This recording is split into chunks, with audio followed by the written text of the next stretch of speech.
ব্রজবাসিনী তোরা সবাই আয়, এই দেখ আমার গোপাল বিরাট বড় রাজা হয়েছে, বিরাট বড় যজ্ঞ করছে। আহা, সন্তান বড় হলে কোন পিতা মাতার আনন্দ না হয়? হ্যাঁ, সন্তান বড় হলে সবসময় পিতা মাতার আনন্দটাই বেশি হয়। তাই যশোদা মা দেখছে নীলমণি গোপাল যজ্ঞ করছে, তাই পত্র পাঠিয়েছে। তাড়াতাড়ি করে পত্রখানা নিয়ে নন্দ মহারাজের কাছে দিলেন। এইবার আমার নন্দ মহারাজ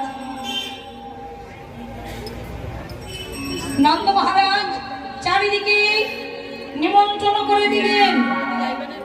ব্রজবাসী ব্রজবাসিনী সখাগণ সব জায়গায় নিমন্ত্রণ হলো বাবা। এবার সবাই তো যাবে গোপালের যজ্ঞে, তোমরা যাবে তো? জয় রাধে, জয় রাধে। সবাই যাবে তো গোপালের